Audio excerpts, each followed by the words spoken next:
And Romeo is dead. Just after that, Friar Lawrence enters.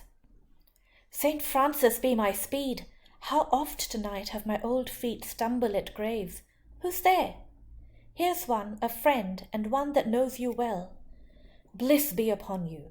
Tell me, my good friend, what torch is yond that vainly lends its light to grubs and eyeless skulls? As I discern, it burneth in the Capel's monument." "What is that light I see that is burning in the Capel's monument in the tomb?" "It doth so, holy sir, and there's my master, one that you love."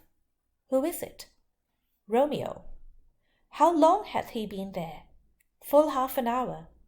"Go with me to the vault." And Friar Lawrence is worried now and panicking.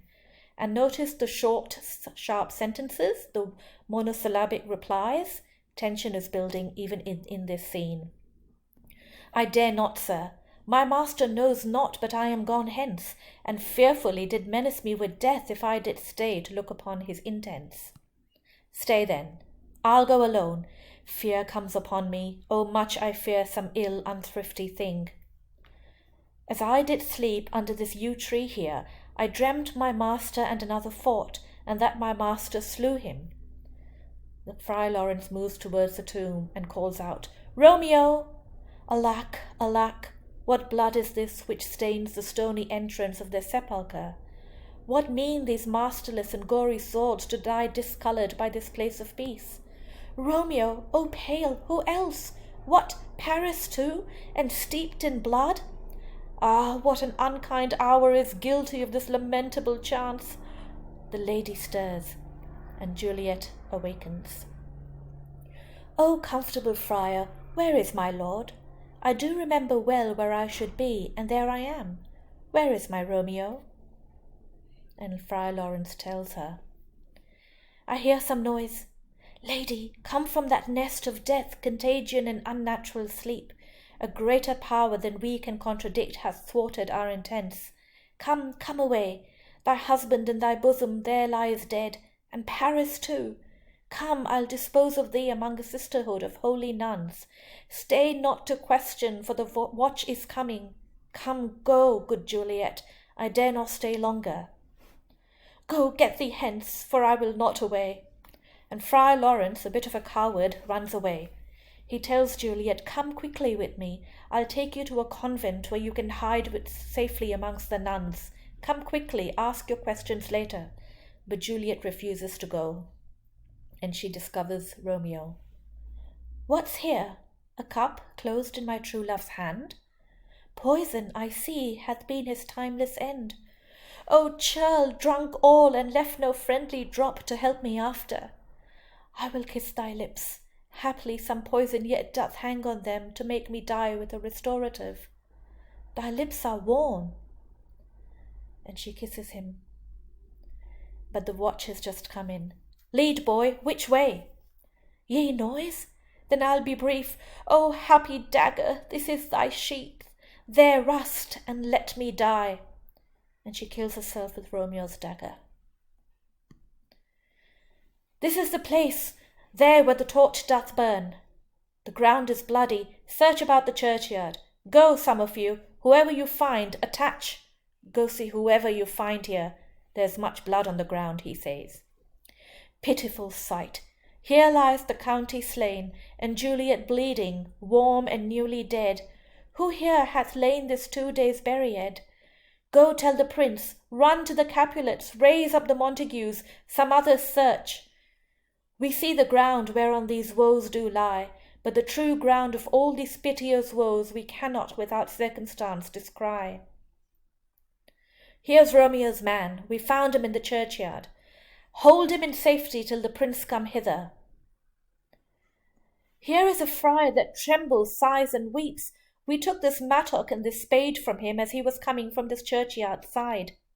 A great suspicion. Stay the friar too. So he said, this is all becoming really suspicious. And then the prince comes in. What misadventure is so early up that calls our person from our morning rest? And notice the way he addresses himself in the plural, our person, our morning rest. It signals his importance, just like royal people, royalty says we. It's the royal we. This is the very important hour. Enter Capulet and Lady Capulet.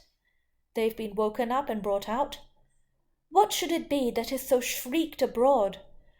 Oh, the people in the street cry Romeo, some Juliet, and some Paris, and all run with open outcry toward our monument. What fear is this which startles in our ears? Sovereign, here lies the county Paris slain, and Romeo dead, and Juliet dead before, warm and new killed. Search, seek, and know how this foul murder comes. Here is a friar, and slaughtered Romeo's man, he's referring to Balthazar, with instruments upon them fit to open these dead men's tombs. O heavens! O wife, look how our daughter bleeds! This dagger had mista'en, for lo, his house is empty on the back of Montague, and it missheathed in my daughter's bosom. O me, this sight of death is as a bell that warns my old age to a sepulchre. Montague enters. Come, Montague, for thou art early up to see thy son and heir now early down. You woke up early to see your son have an early death. Alas, my liege, my wife is dead to-night. Grief of my son's exile hath stopped her breath. What further woe conspires against mine age? So we found out that Lady Montague has also died with grief over Romeo's exile from Verona. Look, and thou shalt see. And he sees Romeo dead. O thou untaught, what manners is in this to press before thy father to a grave? Seal up the mouth of outrage for a while, till we can clear these ambiguities and know their spring, their head, their true descent, and then will I be general of your woes and lead you even to death. Meantime, forbear, and let mischance be slave to patience. Bring forth the parties of suspicion. And the Friar Lawrence comes forward. I am the greatest, able to do least, yet most suspected, as the time and place doth make against me, of this direful murder. And here I stand, both to impeach and purge myself condemned and myself excused. Then say at once what thou dost know in this. I will be brief, for my short date of breath is not so long as is a tedious tale.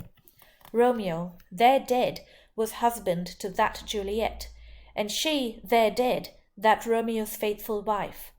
I married them, and the stolen marriage day was Tybalt's doomsday, whose untimely death banished the new-made bridegroom from this city, for whom, and not for Tybalt, Juliet pined. You, to remove that siege of grief from her, betrothed and would have married her perforce to county Paris. Then comes she to me, and with wild looks bid me devise some mean to rid her from this second marriage, or in my cell there would she kill herself. Then gave I her, so tutored by my art, a sleeping potion, which so took effect as I intended, for it wrought on her that form of death. Meanwhile, I writ to Romeo that he should hither come as this dire night to help to take her from her borrowed grave, being the time the potion's force should cease. But he which bore my letter, Friar John, was stayed by accident, and yesternight returned my letter back. Then all alone at the prefixed hour of her waking came I to take her from a kindred's vault, meaning to keep her closely at my cell till I conveniently could send to Romeo. But when I came, some minute ere the time of her awakening, here untimely lay the noble Paris and true Romeo dead. She wakes, and I entreated her come forth and bear this work of heaven with patience. But then a noise did scare me from the tomb, and she, too desperate, would not go with me, but, as it seems, did violence on herself. All this I know, and to the marriage her nurse is privy, and if aught in this miscarried by my fault, let my old life be sacrificed some hour before his time unto the rigour of severest law. So the friar has given a pretty accurate account of what has happened, but it is all a little bit too late. And look at this, and bear this heaven with work. Hang on, not there. The prince says, we still have known thee for a holy man. Where's Romeo's man? What can he say to this? I brought my master news of Juliet's death, and then in post he came from Mantua to the same place, to the same monument. This letter he early bid me give his father, and threatened me with death, going in the vault, if I departed not, and left him there. Give me the letter, I will look on it. Where is the county's page that raised the watch? Sirrah, what made your master in this place? So this is Paris's page. He came with flowers to strew his lady's grave, and bid me stand aloof, and so I did. Anon comes one with light to ope the tomb, and by my master drew on him, and then I ran away to call the watch. And the prince has read Romeo's letter to his father, and the friar's letter to Romeo.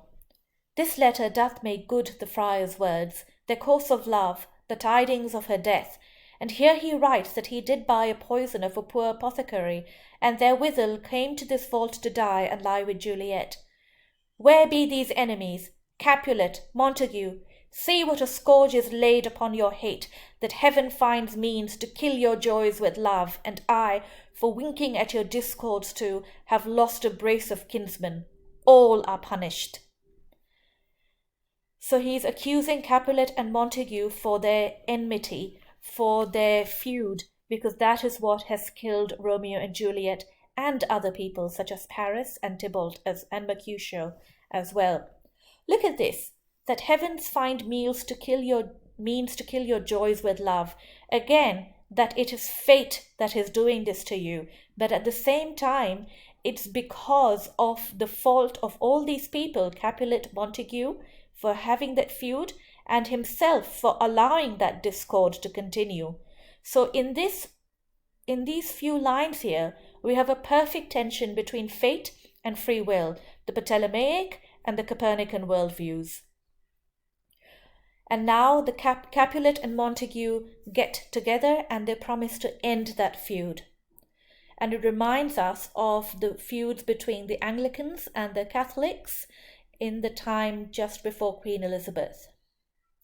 O brother Montague, give me thy hand. This is my daughter's jointure, for no more can I demand.